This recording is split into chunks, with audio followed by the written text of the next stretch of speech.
हम लोग आर्टिकल 19 को कंटिन्यू करते हैं। एक इंटरेस्टिंग आर्टिकल है 19(1)(b) एंड 19(3). अगर 19 को समझना है, you want to understand the article 19, then we need to understand the article itself, which gives the freedom to the citizen as well as the restrictions imposed upon the article by the upon article.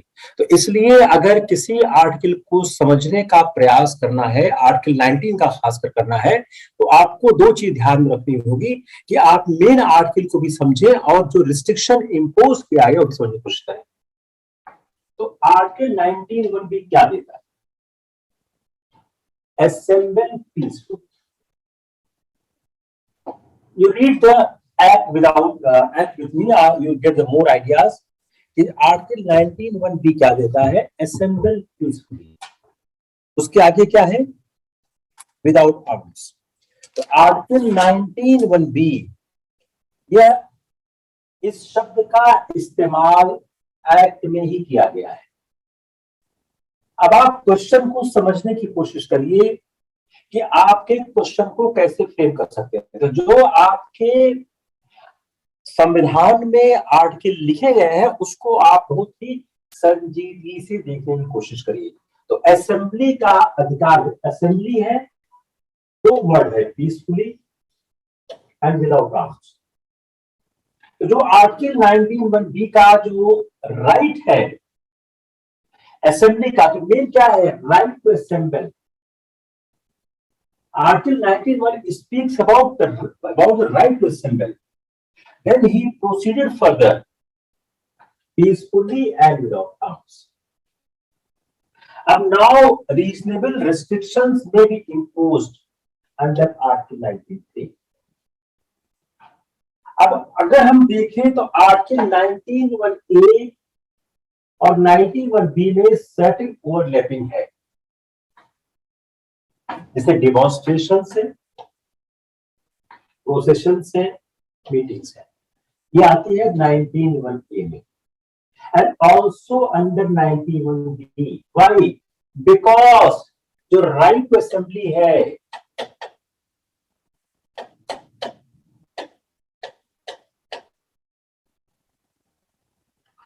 इस right to assembly में यह शामिल है क्या? Demonstrations, processions and meetings. Clear? तो 19(1)(a) और 19(1)(b) में overlapping provisions है, इसलिए जो डिमॉन्स्ट्रेशन इंक्लूड करता है असेंबली और प्रिंसिपली यह अप्लाई करता है। Right to strike is not available under either of these articles, either 19(1)(a or 19(1)(b). I explained you yesterday why strike is not available. The reason being, a strike is giving to the discomfort to a larger lot of the people. Article 19(1)(b) confirm नहीं करता है the right holding meetings in government premises. These are the simple nutshell of 19(1)(b) and 19(1)(3). 19(1)(b) and 19(3). Come on the 19(1)(c) and 19(4). A right for association. Democracy fulfil complete नहीं होगी जब तक right to association guaranteed नहीं किया जाएगा। बगैर इस right के, राइट टू एसोसिएशन के बगैर आपकी डेमोक्रेसी कभी कंप्लीट नहीं हो सकती है। अगर राइट टू एसोसिएशन आप नहीं देंगे तो जो पार्टीज का फॉर्मेशन है वो नहीं हो सकता है। अगर पॉलिटिकल पार्टीज फॉर्म नहीं होगी तो डेमोक्रेटिक फॉर्म ऑफ गवर्नमेंट नहीं बनेगा।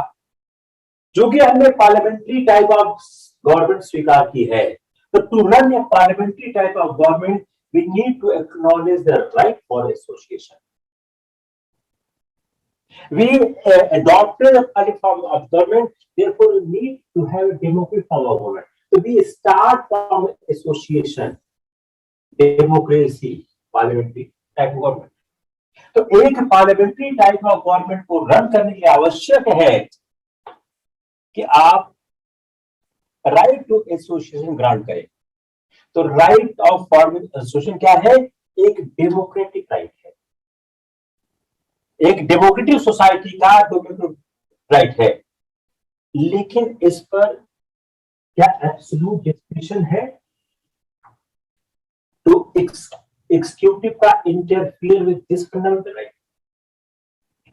Right of foreign association is a democratic right. Democratic right have not favored the vesting of absolute discretion in the executive to interfere with this fundamental right. Court ने क्या बोला? Right of citizen to form an association is there, but does not include to right to carry out such business or other activities.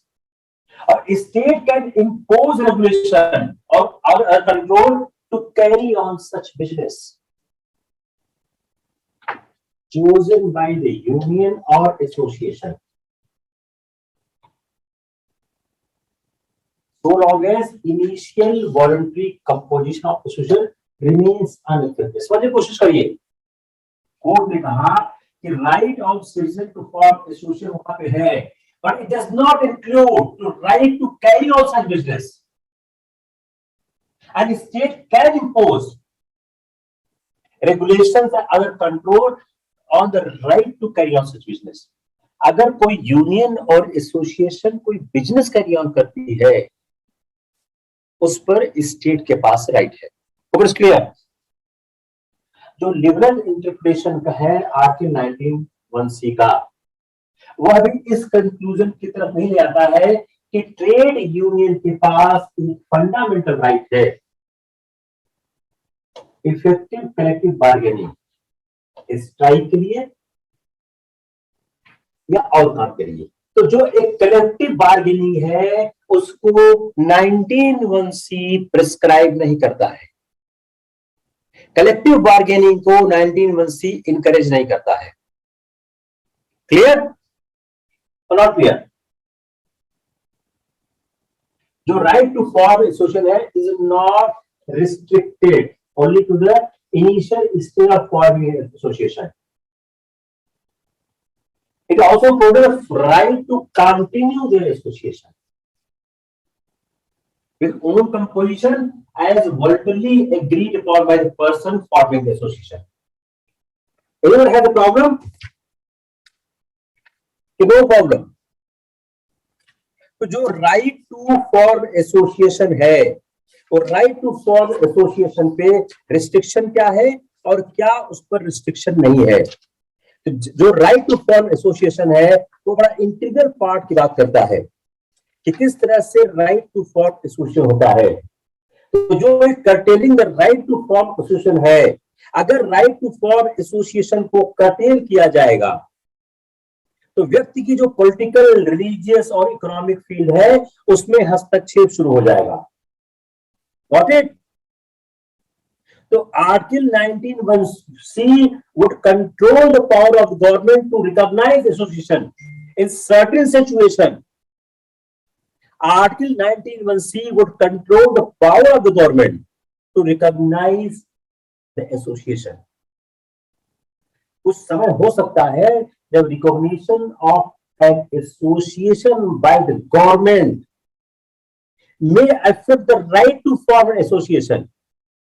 अगर government इस बात से prohibit कर देती है कि उसके जो सर्वेंट हैं, उसके जो एम्प्लॉई हैं, उनको अनरिकॉग्नाइज कर दिया जाए उनकी यूनियन को, एसोसिएशन को, then formation on an association become widely linked up with the government recognition.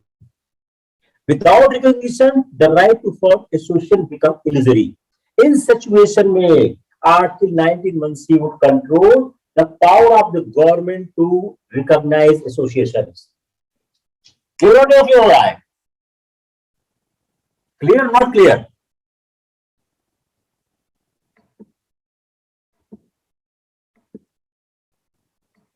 आप अक्सर सुनते हैं कि सरकार ने उसको क्या कहते हैं, सरकार ने उस संस्था को कंट्रोल कर दिया, कर दिया गया। तो उस समय में जब रिकॉग्निशन, चाहे आप इसको लिखेंगे, recognition of an association by the government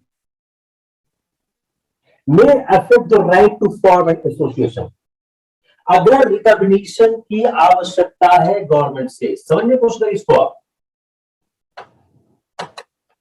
अगर गवर्नमेंट से रिकॉग्निशन की आवश्यकता है, अगर गवर्नमेंट से रिकॉग्निशन की आवश्यकता है, इसका मतलब क्या हो गया कि गवर्नमेंट रिकॉग्निशन को प्रोहिबिट कर सकती है या कंट्रोल कर सकती है। अगर government, if the government were to prohibit its servants from becoming members of an unrecognized association, then the formation of an association becomes vitally linked up with the government recognition, because for without recognition the right to form association become illusory। आप यहां समझिए, अगर सरकार का recognition जरूरी है किसी association को फॉर्म करने के लिए, इसका मतलब क्या हो गया कि आपके एसोसिएशन के फॉर्म करने का राइट इल्यूजनरी हो गया। ऐसी स्थिति में article 19(1)(c) would control the power of the government to recognise association. It's clear. 19(1)(c) यहां पर लोगों की सहायता के लिए आता है। A rule provided that a union could not represent the parties in an industrial dispute unless it had been approved by the Labour Commissioner for this purpose। The application for approval could be made only 2 years after its formation, and the Labour Commissioner had absolute discretion to accept or reject the application. The conditions for recognition were held to contravene Article 19(1)(c)। Now repeat to me, ये supreme court के judgement से मैंने निकाला है इस concept को, समझने की कोशिश करिए।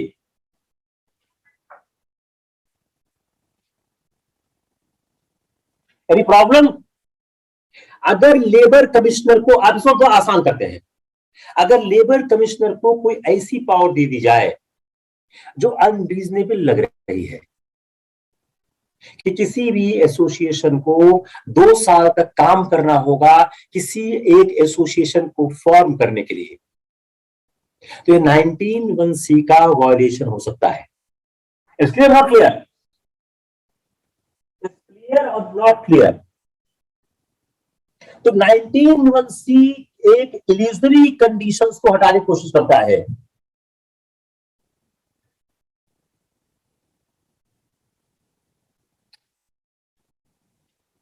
क्लियर?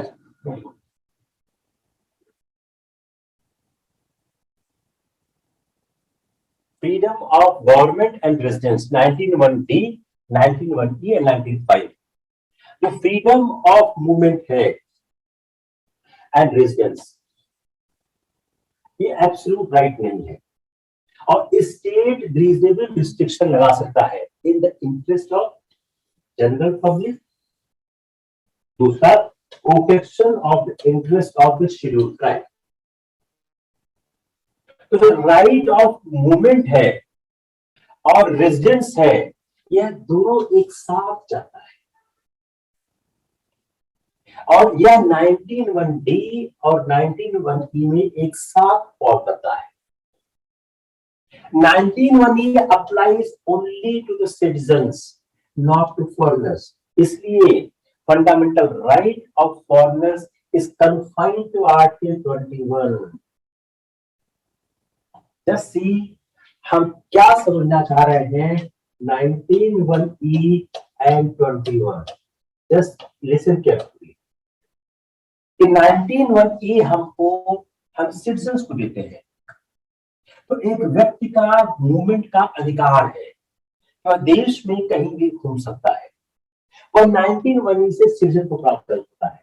अगर किसी विदेशी आदमी को अधिकार चाहिए तो 19(1)(e) से प्राप्त नहीं कर पाएगा, उसको 21 की में ट्रेवल करना पड़ेगा। 19(1)(g) and 19(6) freedom guaranteed for trade and commerce. यह रिस्ट्रिक्ट होता है अंडर आर्टिकल 19(6) में, इन the interest of general public. लेकिन आपके ट्रेड और कॉमर्स का जो राइट है वह स्टेट प्रोवाइड कर सकता है एक लॉ बना के, a law relating to professional और technical qualifications necessary for practising a profession और carrying on any occupation trade और बिजनेस। अगर कोई उसने एक लॉ में कोई क्वालिफिकेशन डाल दिया तो वह कंट्रोल कर सकता है। दूसरा, a law relating to carry on by the state और by corporation own control by it. State के द्वारा या स्टेट कंट्रोल्ड किसी कॉर्पोरेशन के द्वारा कोई ट्रेड बिजनेस इंडस्ट्री सर्विस करना चाहे तो वह कंट्रोल कर सकता है।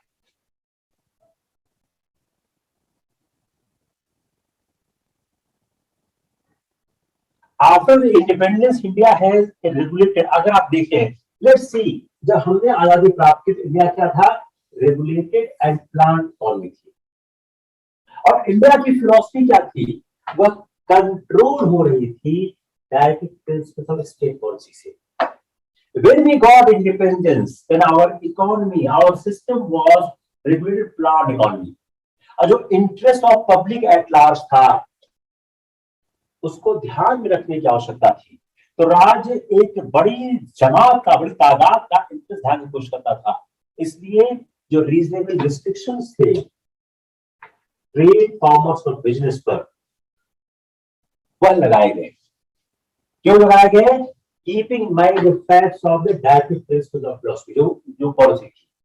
इसलिए राइट टू कैरी ऑन जो ट्रेड था, जो भारत में रेगुलेट किया गया, उसमें कोर्ट ने कहा है in the course of time a good deal of social control और प्राइवेट एंटरप्राइज। यहां से आप क्वेश्चन बना सकते हैं। You can make question from here.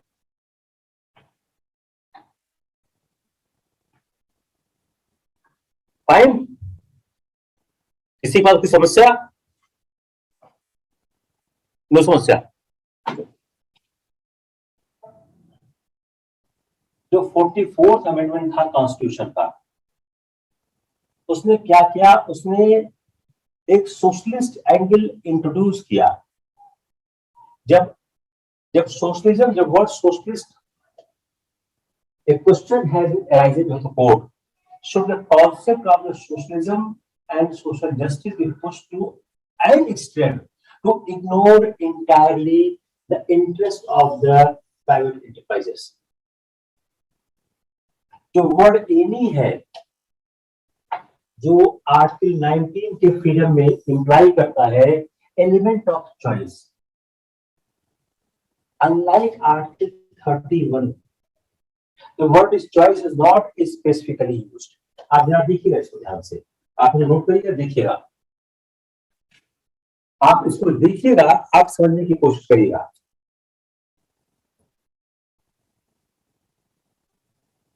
तो जो वर्ड एनी रेडिस फ्रीडम ऑफ आर्टिकल 19 है, अगर उसको हम इंप्लाई करें एलिमेंट ऑफ चॉइस से, और जो आर्टिकल 30 सब सेक्शन 1 है जिसमें राइट टू माइनॉरिटीज की बात कही गई है, तो चॉइस क्या है? स्पेसिफिकली यूज नहीं की गई है। तो freedom to choose thus available in all rights implicit in the right to practice any profession और to carry on occupation, trade और बिजनेस। यह एक इंटरेस्टिंग पार्ट, जो एक इंटरेस्टिंग पार्ट हमको दिखाई देता है, जो ये बनता है किस तरह से हम इसको समझने की कोशिश करते हैं। तो जो 44th अमेंडमेंट आया 1978 में,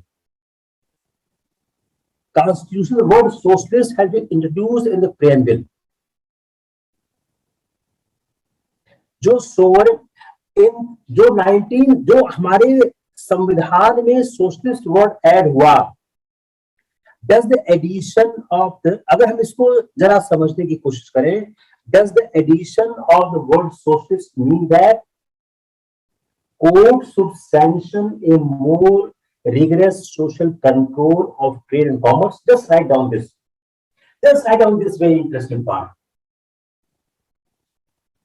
जो वर्ड सोशलिस्ट इंट्रोड्यूस हुआ प्रेम बिल में, इसका क्या मतलब ये हुआ कि court should sanction A more rigorous social control of trade and commerce. Point number 2, should the concept of socialism and social justice be pushed to such an extreme as to ignore entirely the interests of private enterprises? You try to understand these two basic issues. कोई दिक्कत हो जरूर बताना, तुरंत बताना मेरे को. I will try to address it. क्योंकि हम एक बहुत ही डिफिकल्ट कॉन्सेप्ट को समझने की कोशिश कर रहे हैं. मैं अगेन रिपीट कर रहा हूं कि जो सोशलिस्ट वर्ड प्रेमबिल में इस्तेमाल हुआ, इस सोशलिस्ट वर्ड के प्रेमबिल में इस्तेमाल होने के बाद क्या यह कहा जाना चाहिए कि सोशल जस्टिस को इतना हम पुश करें कि वह प्राइवेट इंटरप्राइजेस के इंटरेस्ट को इग्नोर कर दे? Point number 1. और इट्स क्लियर. दूसरा, क्या कोर्ट इस तरह से लीन हो जाए in favour of nationalism and state ownership of industries कि प्राइवेट इंटरप्राइजेस के इंटरेस्ट इग्नोर हो जाए?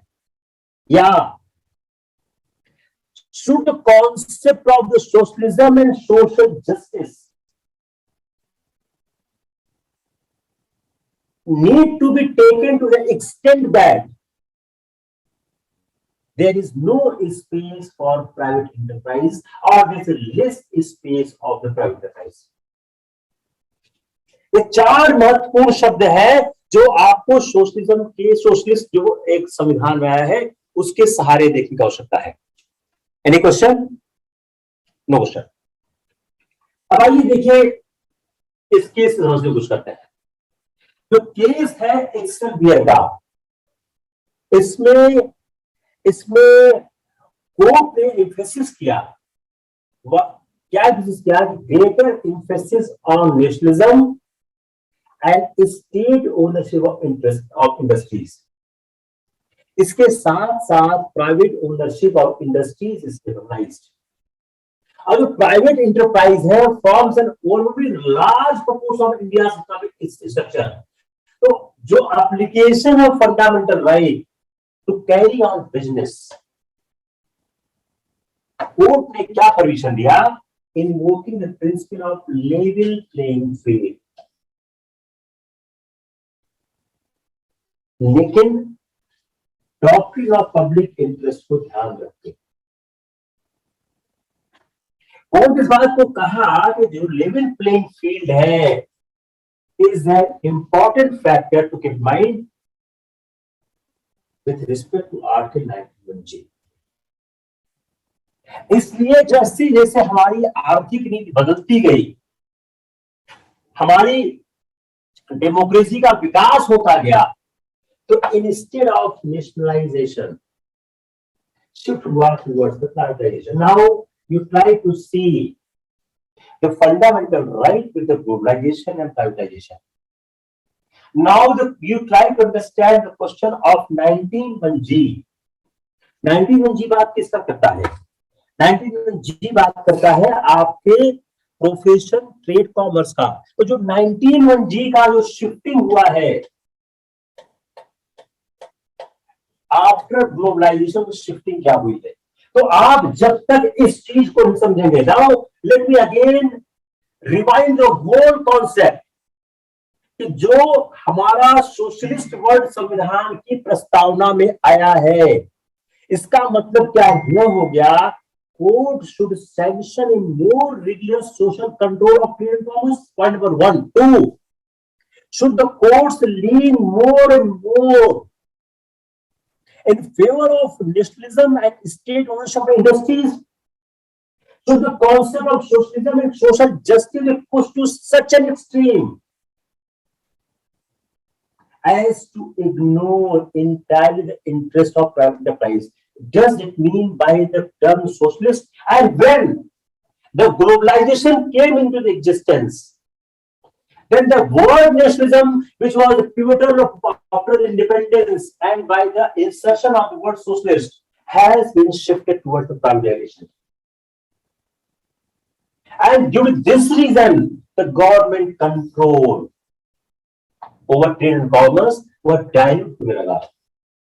Our policy of disinvestment has been enabled by government. Now you correlate policy of disinvestment with Article 19(1)(g) of the Constitution. For this point, I have traveled so long to explain you. Any problem? लिखे जाओगे इस पे? You will able to write it? Yes or no?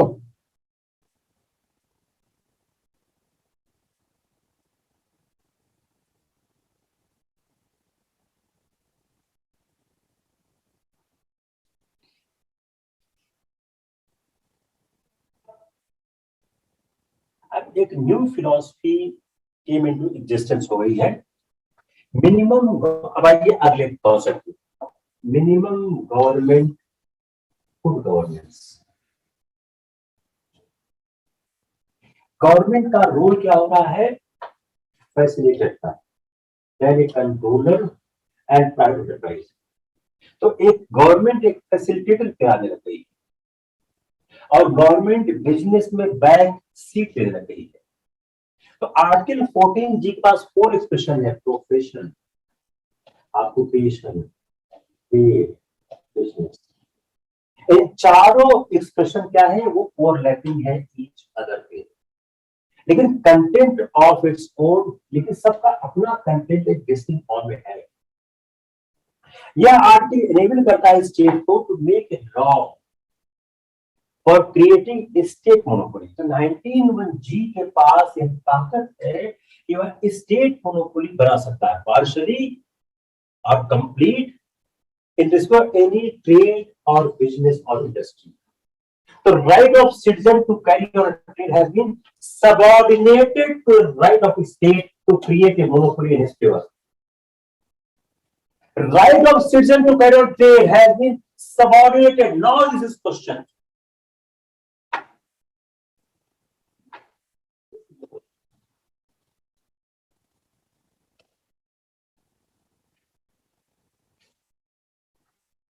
यही लिखकर comment करा लेंगे आपसे। Right of citizen to carry on a trade has been subordinated to right of state to create monopoly in his favor. Critically examine this.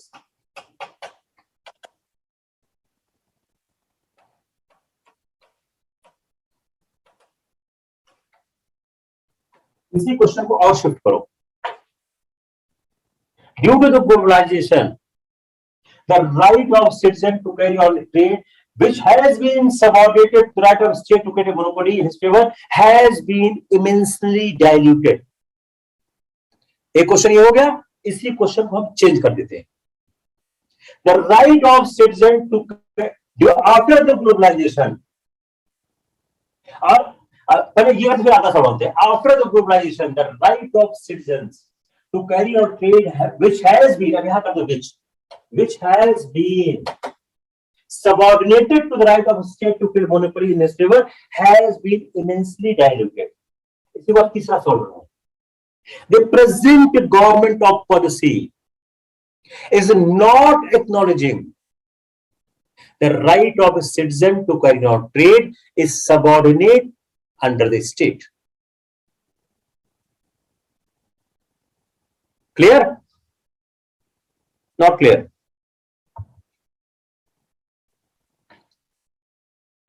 No clear? बताइए क्या दिक्कत?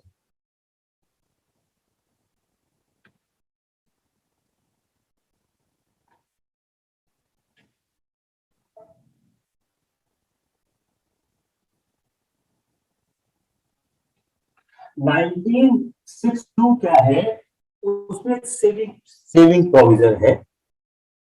1962 देखें, और 1962 क्या है बोलता है, आप पढ़े 1962, 1962 The carrying on by the state or by a corporation owned or controlled by the state of any trade, business, industry or services, whether to the exclusion complete or partial of citizens or otherwise. तो क्या होता है कि जो 1962 है यह एक saving provision है और ये फंक्शन इज नॉट, यह क्रिएटिव पावर नहीं है, यह इम्यूनाइज करता है the exercise of legislative power falling with ambit from being attacked under Article 19(1)(g).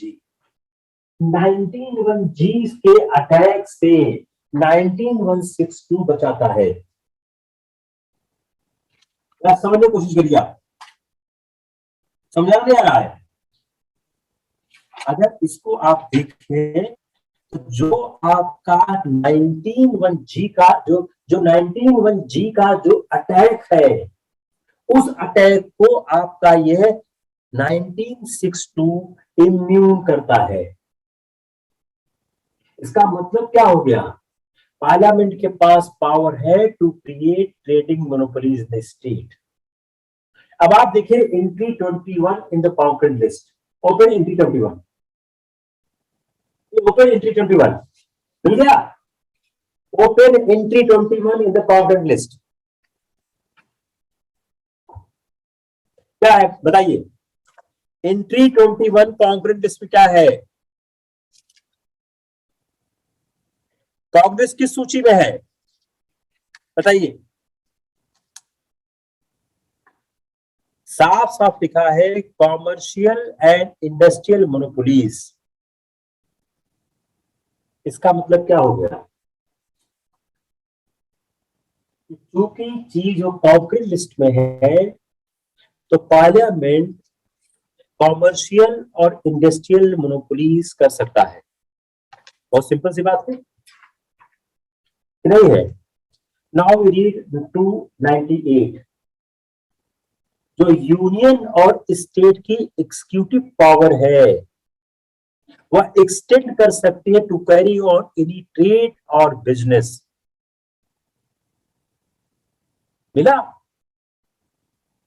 तो जो एंट्री 21 है और आर्टिकल 298 है, यह क्या दे रहा है? पार्लियामेंट के पास पावर है to create trading monopolies. Now 19(1)(g)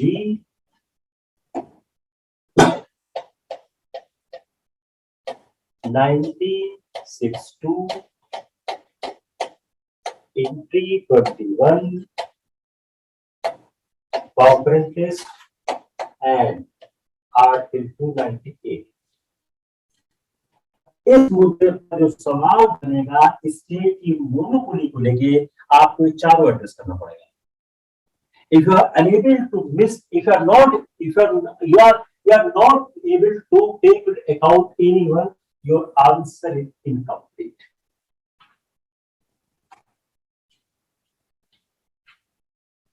और 6 क्या है? अथॉरिटी देता है कि स्टेट में क्रिएट मोनोपोली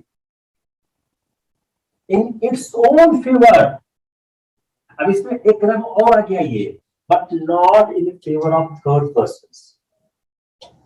एक कदम और आ गया। अब आर्टिकल 298 के बाद आप आर्टिकल 301 देखिए, guarantee the freedom of trade. अब आर्टिकल 301 का आप फर्स्ट लाइन लिखिए, subject to other provisions of this part. Subject to other provisions of this part, trade, commerce and intercourse throughout Treaty of India shall be free. तो article 301 और 19(1)(g) आप साथ साथ देखिए। तो article 301 freedom of trade prescribe करता है, guarantee करता है, और स्कोप जो है आर्टिकल 301 का, इसका जो रिलेशन है 19(1)(g) से, इट इज वेरी क्लियर। अब कोई प्रोविजन जो इन्फ्लुएंस करता है आर्टिकल 301 एंड 304, ऑलरेडी वो इन्फ्लुएंस करेगा आर्टिकल 19(1)(g) को भी। so it can be challenged under Article 91J. समझ नहीं आ रहा है यार? सवाल ऐसे ही आएंगे भैया, सवालों की जो हैसियत है यूपीएससी की ऐसी आएगी।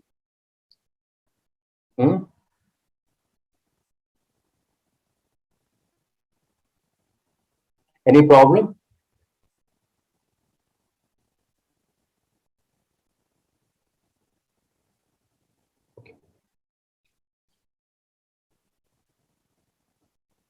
अब जरा हम नेचर और स्कोप समझते हैं आर्टिकल 19 का। देखिए आर्टिकल 19 का जो नेचर और स्कोप है, जो लिमिटेशन इम्पोज किए गए हैं फ्रीडम में, जो इंडियन कॉन्स्टिट्यूशन में एक्सप्रेस है, वो आखिर क्या है? ए बैलेंस बिटवीन, यहां से सवाल मिलेगा ये, the freedom under Article 19 is the balance between individual liberty and social control. Now you read the important words in 1902 to 1906. Applying a public order, sovereignty, integrity of India, foreign relations, इन सब आधारों पर individual liberty को control किया जा रहा है। तो social control और इंडिविजुअल लिबर्टी दोनों को साथ रखा जा रहा है। अब आप देखिए हमारा जो आर्टिकल 38 है, हमारा प्रीएम्बल है, वह एक वेलफेयर स्टेट की बात करता है कि हमारे कॉन्स्टिट्यूशन का गोल क्या है, to establish a welfare state.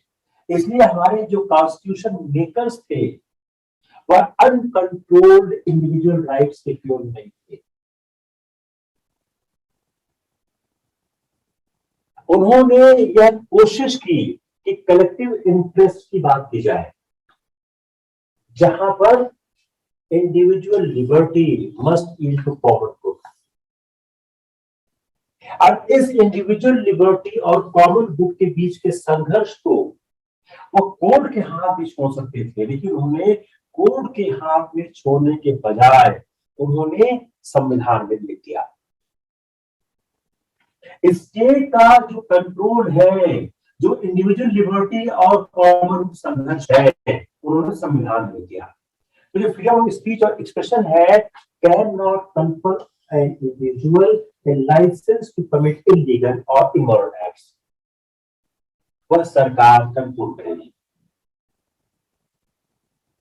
अब जो फ्रीडम ऑफ असेंबली है, ये क्या है? ये सब्जेक्ट टू द क्वालिफिकेशन है।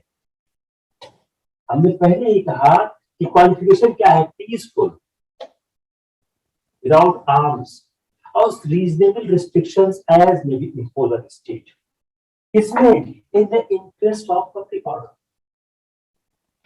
सारे सिटीजन के पास ये राइट है टू फॉर्म एसोसिएशंस और unions, but subject to reasonable restrictions. कौन करेगा? State, in the interest of public order, morality, sovereignty, integrity.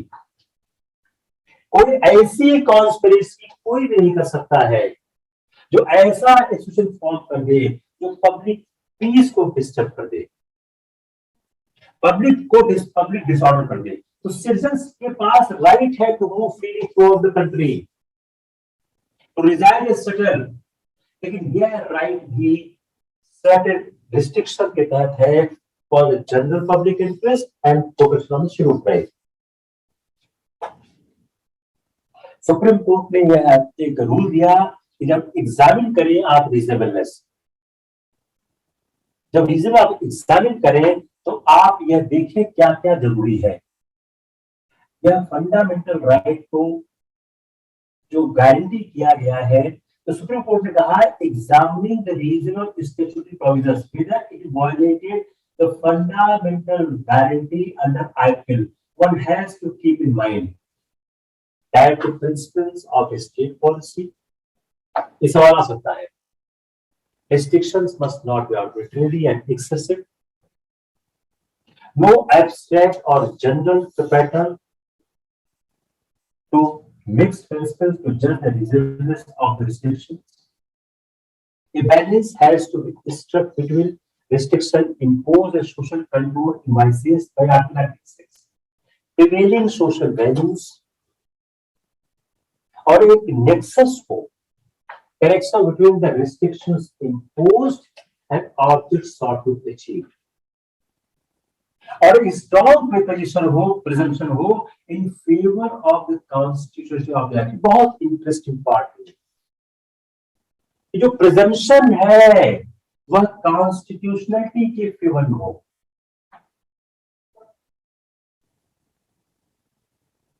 इसलिए किसी भी रीजनेबलनेस और रिस्ट्रिक्शंस को एग्जामिन करने के लिए एक रीजनेबल रिलेशन को देखना होगा, कलेक्टिव ऑब्जेक्ट को ध्यान रखना होगा. Restrictions must not be greater than the restricted. अब फ्रीडम ऑफ प्रेस को सॉल्व कुछ करते हैं. It's last part of the day.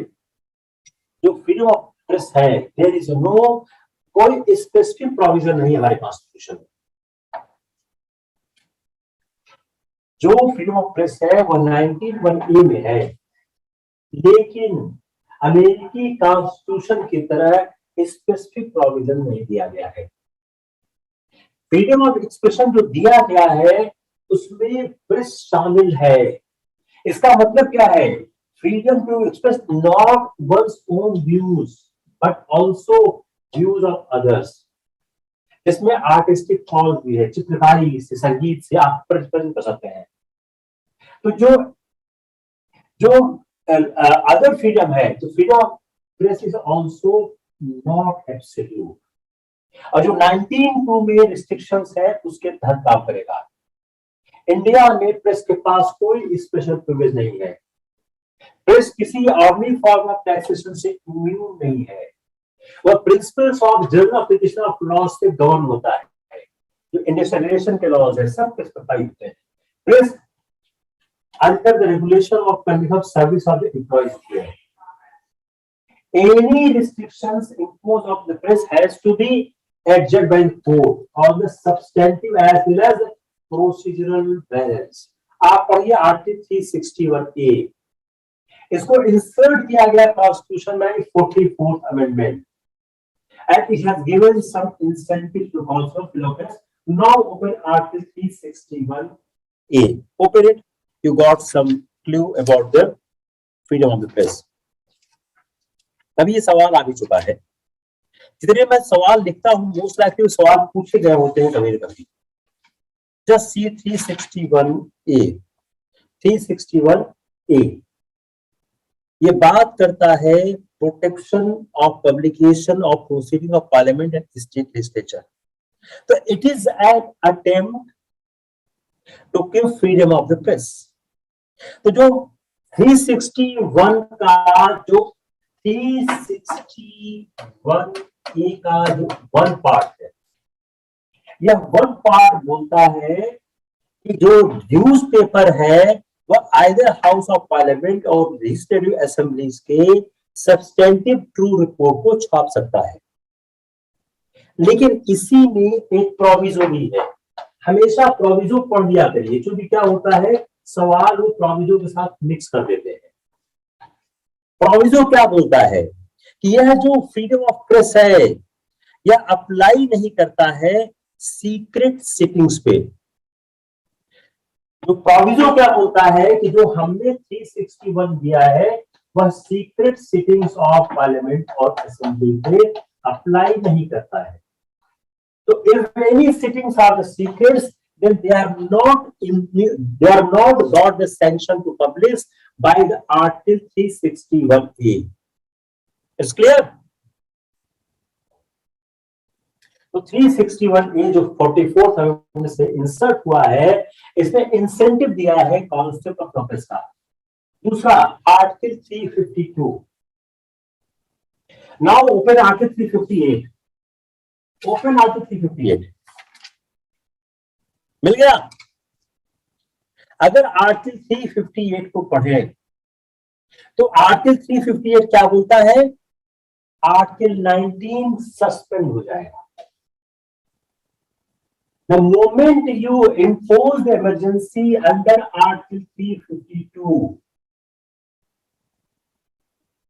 the Article 358 came into the operation, and a censorship on the press may be imposed. Now you see Article 31A and 31C. Now see Article 31A and 31C. 31A और 31C अगर आप पढ़े, हमने पहले भी आपको पढ़ समझाया हुआ है कि 31A और 31C भी इसको अटैक करते हैं। अगर याद करिए, मैंने उसी समय कहा था। आप आइए आर्टिकल 31(1)(e) के नीचे शैल मिल गया, 14 और 19 मिला। आर्टिकल 31 31A(1)(e) के जस्ट नीचे देखिए शैल है। शैल का देखिए आर्टिकल 14, 19 मिल गया। दूसरा देखिए आर्टिकल 31C। 31C का चौथा लाइन है 14 और 19। तो यहां पर भी आर्टिकल 19 सस्पेंड होता। अब इसको भी आप समझने की कोशिश करिए। फ्रीडम ऑफ प्रेस आर्टिकल, अब सवाल क्या बनाइए, आर्टिकल 19 किन किन परिस्थितियों में सस्पेंड हो सकता है, या संविधान में वह कौन से प्रावधान है जो आर्टिकल 19 को कंट्रोल करते हैं। क्लियर?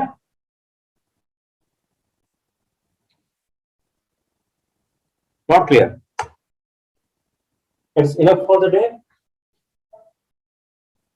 कोई अगर आपके पास सवाल हो तो आप बताएं, I will try to answer it. Tomorrow I will start the day after when I start the new issue of the article. अब आपका freedom of expression हो गया। Now the next topic will start Article 20, जो आपके एक दूसरे freedom की बात करता है। Now fundamental right का एक नया आयाम शुरू होता है, जो एक न्यू चैप्टर के साथ स्टार्ट होता है। Article 20 आपकी जो फर्स्ट पार्ट है 14 to 19, उसको क्रॉस कर गए हम लोग। अंडरस्टैंडिंग हमने इक्वलिटी की, अंडरस्टैंडिंग फ्रीडम ऑफ एक्सप्रेशन किया। Now we are coming on the third part. You can stop the recording.